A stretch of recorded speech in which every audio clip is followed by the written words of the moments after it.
여러분, 저 요즘 꽃길을 걷고 있습니다.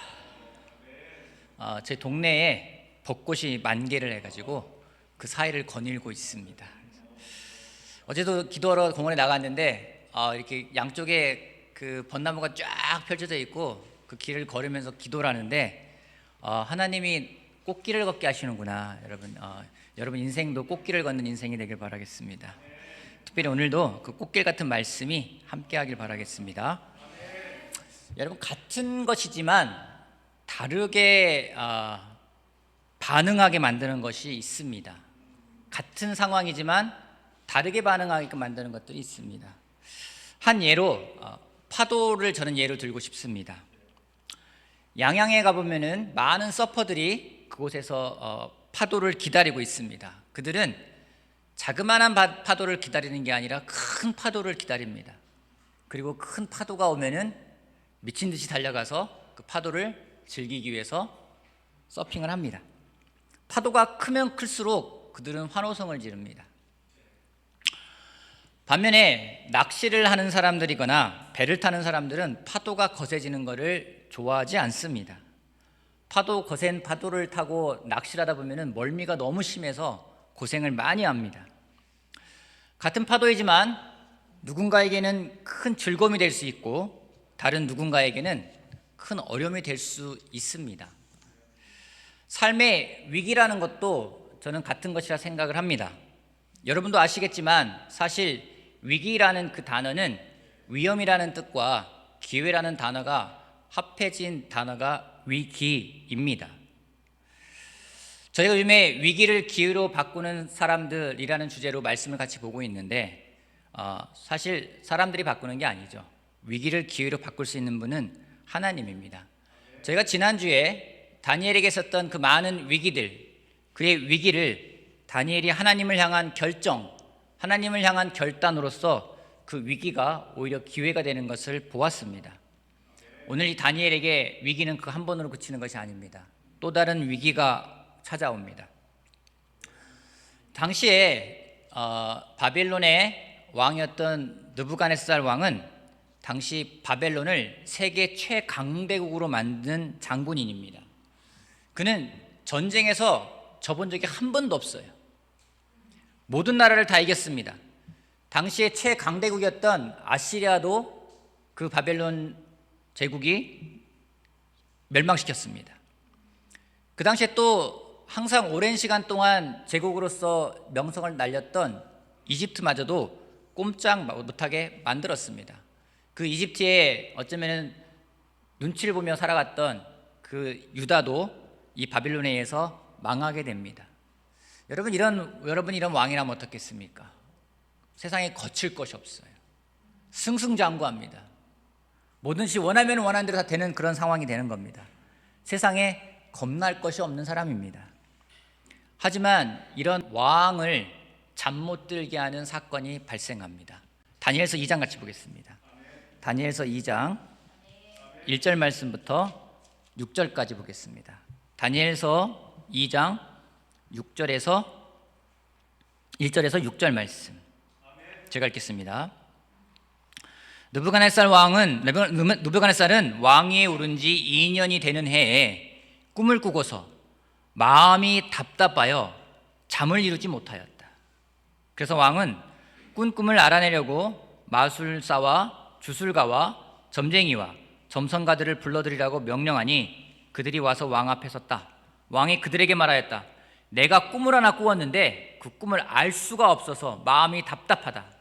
점성가들이 아람말로 왕에게 아뢰었다.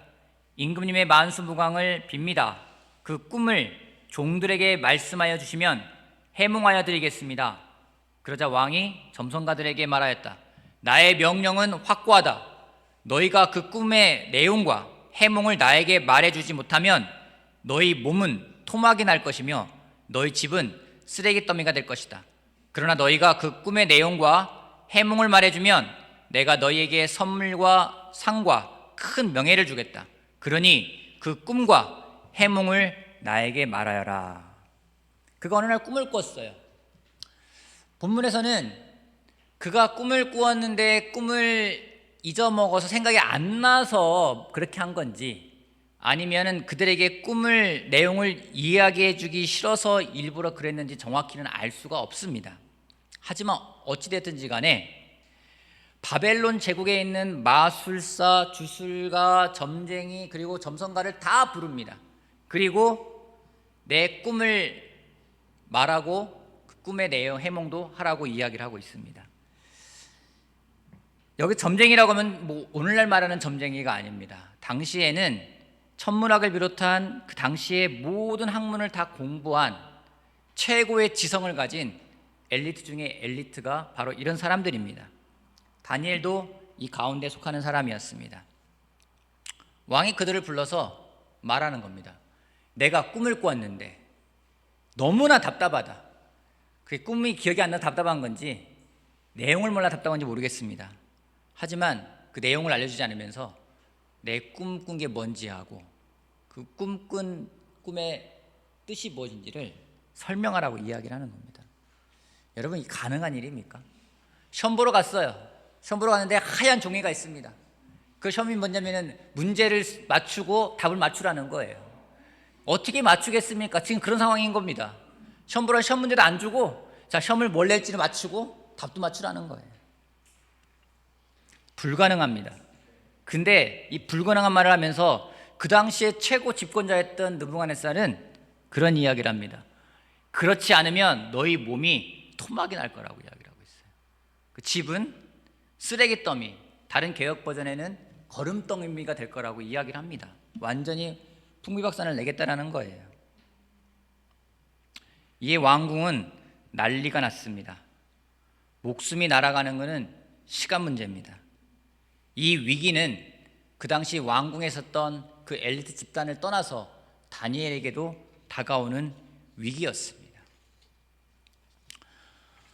여러분, 우리가 한 가지 알아야 될 것이 있습니다. 이 위기를 일으킨 분은 바로 하나님이라는 겁니다. 하나님은 이 세상에 자신의 뜻을 나타내실 때 주변을 또는 온 세상을 휘저어 놓으십니다. 그들이 감당할 수 없게끔 만드시고 손을 들게 하시는 것이 하나님이 만드는 위기의 특징입니다.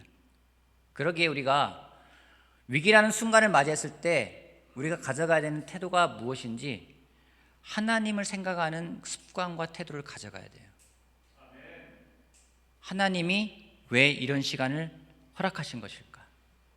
하나님이 허락했기 때문에 가능한 거 아니겠습니까? 이 위기 시간에 하나님이 나에게 주는 메시지는 무엇일까? 이렇게 하나님의 관점에서 위기를 본다면 위험의 순간이 아니라 오히려 그것은 기회가 될 수 있기 때문입니다. 이런 위기에 다니엘은 어떻게 대처했나요? 2장 14절부터 16절까지 읽겠습니다. 14절에서 16절. 14절. 다니엘은 바빌론의 지혜자들을 죽이려고 나온 왕의 시위대 장관 아료국에게 가서 슬기로운 말로 조심스럽게 물어보았다. 임금님의 명령이 어찌 그렇게 가혹합니까? 아료국이 다니엘에게 그 일을 설명해 주었다. 다니엘은 곧 왕에게로 가서 아뢰었다. 임금님께서 임금님의 꿈을 해몽해 드릴 수 있는 시간을 저에게 주십시오. 여러분, 다니엘은 자신을 죽이러 온 시위대 장관 아리옥에게 가서 말하는 거예요. 임금님께서 왜 이렇게 가혹합니까? 다른 버전에는요, 임금님 왜 이렇게 급합니까? 여러분, 이거를 갖다가 따지듯이 물은 것이 아니라 조심스럽고 슬기롭게 이야기했다고 그래요. 우리가 주중예배 때 배우는 말의 중요성을 알 수 있는 대목입니다. 그리고 아리옥이 이야기해 주자 왕에게 가서 이야기합니다. 임금님께서 꾸신 꿈을 제가 해몽해 드릴 테니 시간을 주십시오 라고 이야기를 합니다. 비굴하게 이야기했을까요? 여러분 한번 상상 한번 해보세요. 상상이니까 다를 수 있겠지만 떨리는 마음인지 모르겠지만 제가 느끼기에는 다니엘은 당당하게 이야기했을 수 있었을 것 같아요. 저에게 시간을 주십시오. 제가 꿈과 해몽을 해드리겠습니다. 여러분, 다니엘은 왜 이렇게 당당할 수 있었을까요? 어차피 죽을 거 그래 2판 4판이다 한번 찍어나 보자 이런 마음일까요? 이런 말은 하나님에 대한 신뢰에서 나온 말입니다. 1장 17절에 이런 말씀이 있습니다. 1장 17절, 다니엘서 1장 17절.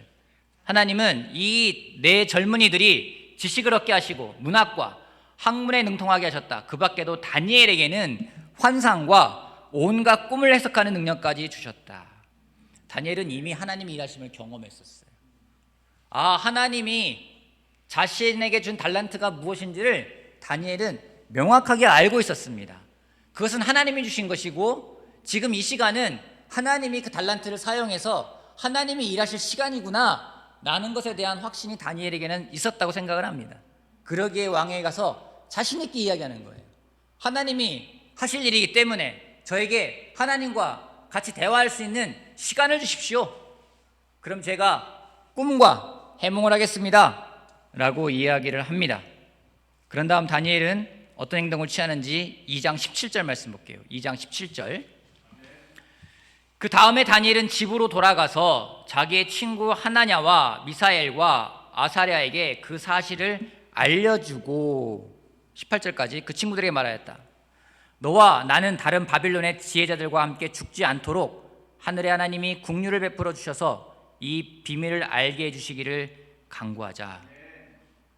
그럼 다니엘은 그 위기를 혼자서 해결하려고 하지 않았습니다. 친구들과 함께 그 문제를 나눕니다. 여러분, 진짜 중요한 문제는요, 저에게서 정말 중요하다고 생각되는 문제는 저의 깊은 내면까지 연결되어 있는 문제들이에요. 어쩌면 저의 깊이 있는 죄성과도 연결될 수 있는 그런 것들이 드러나는 게 진짜 중요한 문제입니다. 단순히 그냥 문제가 아니라 여러분들은 여러분 삶에서 일어나는 여러분이 생각하기에 진짜 이건 정말 중요한 문제다 생각되는 문제가 발생했을 때 여러분은 어떻게 반응하십니까? 그냥 간단히 해결할 수 있는 문제가 아니라 정말 그 나의 모든 치부까지 다 드러내야만이 될 수 있는 정말 중요한 문제가 내 삶 가운데 발생했을 때 여러분은 어떻게 반응하십니까? 제가 주변에 있는 사람들을 경험한 것에 의하면은 주로 그 문제가 생기거나 위기가 올 때 그것을 가지고 어디론가 들어갑니다. 그리고 혼자서 풀려고 노력을 합니다. 은밀히 풀다 안 되면 그때서야 누군가의 도움을 받거나 아니면 자포자기를 합니다. 제가 아는 분의 아버님이 한 분 계셨습니다. 나중에 알게 된 사실인데 그 아버님이 500만 원이라는 돈의 빚을 지고 계셨었어요. 근데 아버님한테는 그 돈이 엄청 크게 느껴지셨는지 마음고생을 하시고 혼자 속으로 끙끙 앓으셨어요. 자식들에게 피해가 될까 봐 전혀 말씀도 하지 않으시고 오랜 시간 혼자 고민을 하셨습니다. 자녀들은 아버지가 아프시다고만 생각을 했습니다.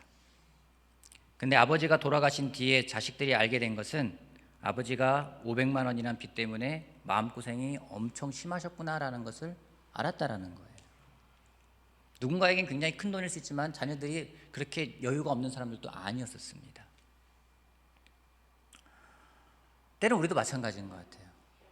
나에게 있는 정말 나의 깊은 부분까지 다 드러날 수 있는 그런 위기가 왔을 때는 되게 숨어버립니다. 나누지 않습니다. 하지만 성경은 그런 부분에 있어서 강조하고 또 강조하는 것이 무엇인지 함께하는 걸 강조하고 있습니다. 함께 나눈다면 문제가 오히려 더 하나님의 뜻에 의해서 쉽게 해결할 수 있다는 겁니다. 전도서는 이야기하고 있습니다. 삼겹줄은 쉽게 끊어지지 않는다. 우리가 연결되어야 하는 이유가 여기에 있다고 생각을 합니다. 무엇보다 위기가 기회가 될 수 있는 것은 그 다니엘의 세 친구들에게 함께 닥쳤던 그 위기가 기회가 될 수 있었던 이유는 분명하게 다니엘이 이야기하는 것이 무엇인지 바로 그들이 한 마음으로 기도했다라는 겁니다. 여러분, 다니엘과 친구들이 드린 기도는요, 하나님 우리 목숨 살려주세요 뭐 이런 기도였는지 모르겠어요. 그런 기도라기보다는 하나님 꿈이 무엇입니까? 무슨 뜻을 가지고 있는 겁니까? 하나님 저에게 답을 해주세요. 하나님 알려주세요 라고 구했던 기도라는 겁니다. 요즘 두 커플이 경청학교라는 거를 같이 저희 부부랑 진행하고 있습니다. 숙제를 하나 냈어요. 경청하기 위해서 먼저 하나님의 음성을 듣는 경청 기도를 해보라고 부탁을 했어요. 어제 같이 만나서 시간을 보냈는데 그런 이야기를 하더라고요. 대부분 하나님께 기도할 때는 나의 소원을 막 아뢰는 것들, 하나님 이런 필요가 있습니다, 이렇게 해주시면 일 바라고 이거 바라고 원하는 것들을 많이 이야기하는데, 지난주는 같이 잠잠히 기도하는데 뭐 아뢰 수 없고 들어야 되니까 어떡하겠습니까? 가만히 있어야 되는 거예요. 가만히 하나님이 무슨 말씀을 하시는 건가, 하나님 저에게 말씀하십시오, 제가 듣겠습니다, 저에게 말씀하십시오, 제가 듣겠습니다 라며 말없이 하나님의 음성에 귀를 기울이는 기도 시간을 가졌다고 이야기를 합니다. 그 시간이 어떻겠습니까? 굉장히 어색하죠. 굉장히 어색해요. 여러분도 한번 해보세요. 굉장히 어색합니다. 근데 또 하나 느끼는 뭔지 아십니까? 굉장히 특별합니다. 하나님의 음성을 듣는다는 것은 그런 기쁨이 있어요. 여러분, 기도는요, 제가 요즘에 가장 하는 확신들이 그것입니다. 기도는요, 내가 원하는 걸 아뢰기 위한 기도도 할 수 있겠지만은 그보다 더 먼저 되는 것이 무엇인지, 하나님의 뜻이 무엇인지 하나님의 음성을 듣는 것이 저는 기도라고 생각을 합니다. 예수님 또한 그런 기도를 알려주셨습니다. 여러분, 크리스찬들에게 위기가 진짜 기회가 되는 이유가 뭔지 아십니까? 진짜 위기가 닥쳤잖아요. 여러분 어떤 기도 하십니까? 정말 이건 내가 할 수 없어. 그때 어떻게 하십니까? 하나님 저 어떻게 해야 돼요? 그 기도 아닙니까? 하나님 저 뭐 해야 돼요? 어떻게 해야 돼요? 할 수 있는 게 없어요. 그 진짜 기도예요. 하나님 저 어떻게 해야 돼요? 이제 어떡하죠 저? 그 기도가 진짜 기도라는 겁니다. 완전히 힘을 빼고 주님께, 주님 어떻게 해야 합니까? 라고 물을 수 있는 기도요. 위기의 순간에 올바른 기도를 할 수 있는 시간이 되기 때문에 저는 그 위기가 하나님의 뜻을 나타낼 수 있는 기회가 된다고 생각을 합니다. 내 뜻을 관철시키기 위함이 아니라 그 뜻을 알고 그것을 행하기 위한 기도가 먼저 되어야 합니다. 우리 마태복음 18장 말씀 잠깐 볼까요? 마태복음 18장. 기도에 있어서 하나님은 우리가 또 함께하는 것을 굉장히 강조하고 있습니다. 여러분, 기도는요, 크리스찬들에게 있어서 최고의 무기 중에 하나입니다. 근데 그 무기가 언제 강해지는지 18장 19절 말씀 보겠습니다. 18장 19절에서 20절 말씀까지. 내가 진정으로 거듭 너희에게 말한다. 땅에서 너희 가운데 두 사람이 합심하여 무슨 일이든지 구하면 하늘에 계신 내 아버지께서 그들에게 이루어 주실 것이다. 두세 사람이 내 이름으로 모여 있는 자리, 거기에 내가 그들 가운데 있다. 합심하여 구한다라는 것이 어떤 의미가 있는지를 성경은 이야기하고 있습니다. 그 앞에 있는 내용들도요, 결국 용서라는 거예요. 왜요? 서로 용서해서 한 마음이 되어 같이 기도할 때 그 기도가 얼마나 힘 있는지를 알기 때문에 그것을 위해서 용서하는 것도 이야기하고 있는 부분입니다. 그리고 합심해 기도했을 때 어떻게 그것이 힘을 발휘하는지를 성경은 명확하게 이야기하고 있습니다. 너희가 땅에서 매는 것은 무엇이든지, 땅에서 매는 것은 하늘에서도 매일 거라고, 땅에서 푸는 것은 하늘에서 풀릴 수 있는 것이, 이게 우리들이 가지고 있는 기도의 특권이라는 겁니다. 예수님도 마지막 순간에는 제자들에게 같이 기도해 줄 걸 부탁드렸어요. 모든 걸 다 할 수 있는 그 예수님 또한 이 땅에서 마지막 순간에 제자들에게 부탁했던 것은 무엇인지 같이 기도해 달라는 거예요. 그 위기의 순간에 지금 다니엘은 형제들과 같이 함께 기도하고 있습니다. 요즘 저는 두 그룹의 형제들과 일주일에 한 번씩 밤에 기도를 합니다. 한 그룹은 일산교회 맥그룹 형제들입니다. 지난주 못했지만 매주 화요일 밤이 되면은 그룹 콜을 해서 같이 기도를 합니다. 또한 형제 그룹은 저와 같이 행사팀을 같이 하고 있는 형제들과 매주 목요일마다 기도하기로 결정을 했고 지난주부터 같이 시작을 했습니다. 기도하기 전하고 기도하기 후하고 이 통화에 들리는 그 느낌이 너무 달라요. 지난주 목요일날도 같이 형제들과 같이 기도했는데, 기도 끝나고 기도 처음에는 막 머뭇거리고 뭐 나가야 되나 말아야 되나 막 그런 망설이는 듯이 느껴졌는데, 기도 끝나고 고백을 하는 거예요. 사실 나오기 싫었는데, 이렇게 기도하는 게 어색해서 싫었는데 기도하니 힘이 생긴다. 기도하니 힘이 생긴대요. 저는 오늘부터 시작할 밤 9시가 기대가 됩니다. 여러분, 9시에 좀 일산에 있는 형제 자매들이 같이 하나님께 같은 기도 제목일 수도 있고 다른 기도 제목일 수도 있습니다. 하나님께 아뢰일 때, 여러분 그 모습이 얼마나 하나님 보시기에는 아름다울까요? 그 기도가 하나님 저에게 이런 필요가 있습니다, 필요를 알릴 수도 있고, 또 하나님 저에게 말씀해 주십시오, 제가 듣겠습니다 라는 태도로 하나님께 기도를 드릴 때 하나님이 우리들에게 저는 응답해 주실 거라 저는 확신합니다. 이들의 기도가 끝나고 하나님은 다니엘에게 꿈도 알려주시고 꿈의 뜻도 알려주셨습니다. 여러분, 기도하니까 다니엘이 응답받았어요. 너무나 어려운 문제였습니다. 여러분에게 정말로 해결할 수 없는 문제가 발생했어요. 근데 하나님께 기도했어요. 하나님이 답을 주셨어요. 여러분, 그럼 어떻게 반응하시겠습니까? 여러분이 다니엘이면 어떻게 반응하시겠습니까? 자, 기도했어요. 같이 하나님이 꿈을 보여주셨어요. 꿈의 뜻이 뭔지도 알려주셨어요. 그럼 여러분 어떻게 반응하시겠습니까? 아멘 한다면 뭐라 하겠습니까? 저는요, 성격 급해가지고 당장 왕에게 달려갈 것 같아요. 아, 됐다, 우리 살았어, 가자, 이럴 것 같아요. 근데 다니엘은 그렇지 않습니다. 19절 말씀부터 볼게요. 다니엘서 2장 19절 말씀부터 23절 말씀까지 보겠습니다. 다니엘서 2장 19절 말씀. 바로 그날 밤에 다니엘은 환상을 보고 그 비밀을 밝히 알게 되었다. 다니엘은 하늘의 하나님을 찬송하였다. 다니엘은 다음과 같이 찬송하였다. 지혜와 권능이 하나님의 것이니 영원부터 영원까지 하나님의 이름을 찬송하여라. 때와 계절을 바뀌게 하시고 왕들을 패하기도 하시고 세우기도 하신다. 지혜자들에게 지혜를 주시고 총명한 사람들에게 지식을 주신다. 심오한 것과 비밀을 드러내시고 어둠 속에 감추인 것도 아신다. 그분은 빛으로 둘러싸인다.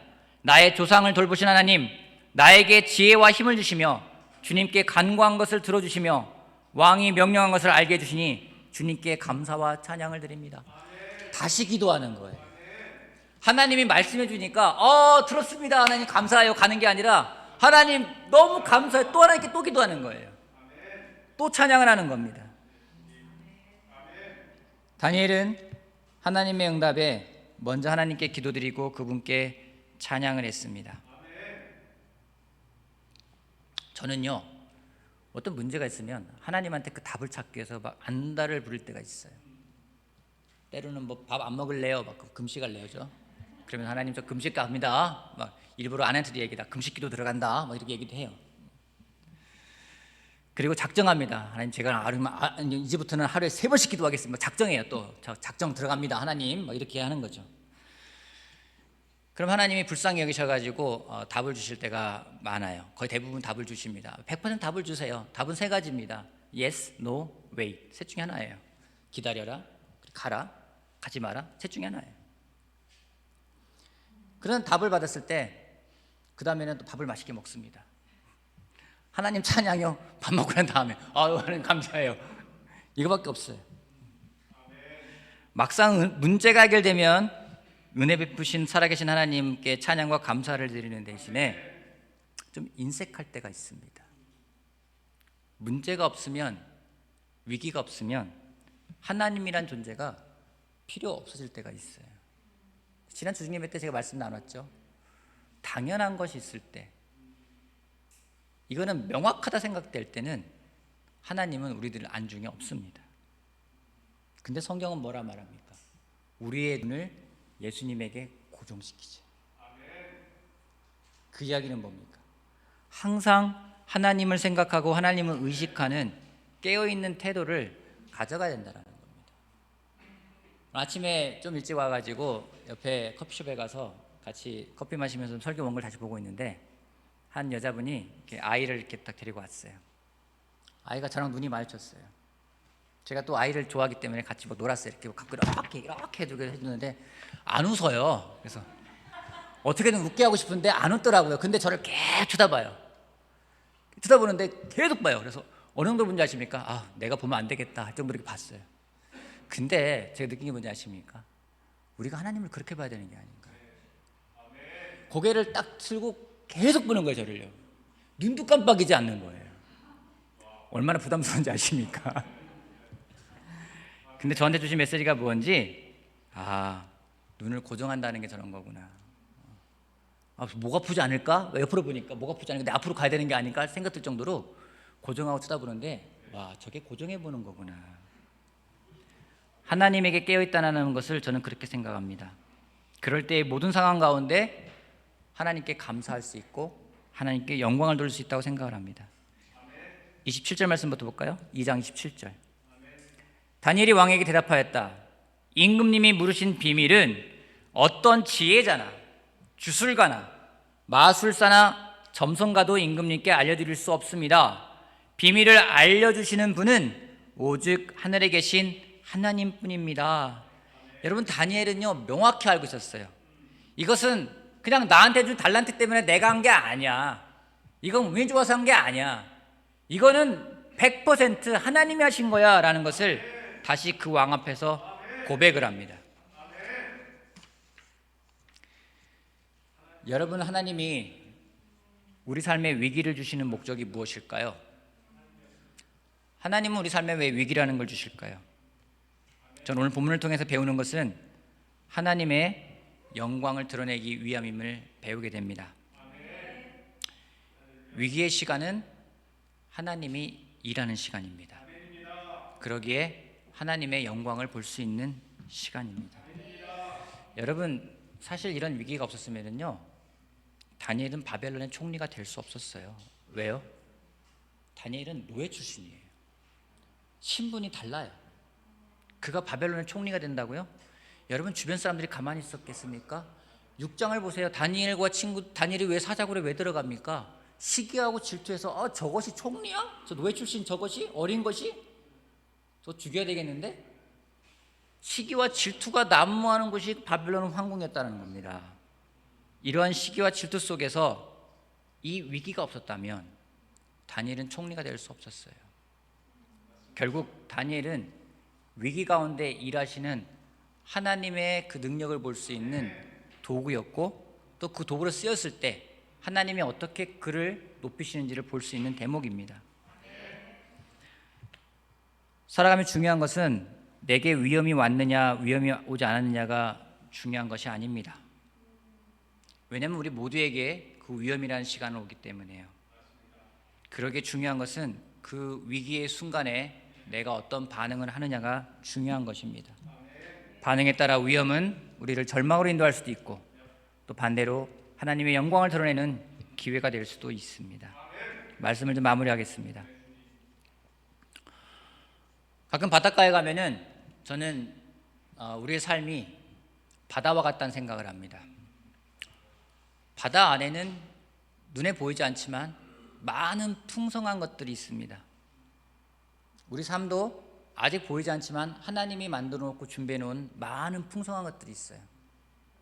깊이 들어가면 깊이 들어갈수록 더 귀한 것들을 많이 누릴 수 있는 것이 우리들의 삶입니다. 그러기에 바다 같다고 저는 생각을 합니다.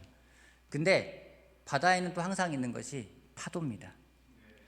어떤 때는 큰 쓰나미 같은 파도가 치기도 하고, 어떤 때는 잔잔한 물결 같은 파도가 일기도 합니다. 어떤 형태든 풍요로움도 있고 파도도 공존하는 곳이 바다입니다. 우리 삶도 그와 같다 생각을 합니다. 하나님이 주신 풍요로움도 있고, 반면 하나님이 만들어 놓은 파도가 있습니다. 그 파도는요 하나님이 만드시는 거예요. 근데 그 파도를 즐기는 사람은 서핑을 할 것이고, 파도를 피하는 사람은 멀미를 할 것입니다. 저는 우리가 하나님이 주는 그 파도를 하나님과 함께 서핑하며 즐기며, 그것이 오히려 우리에게 즐거움과 하나님의 영광을 나타낼 수 있는 기회가 되기를 바라면서 오늘 말씀 마치겠습니다.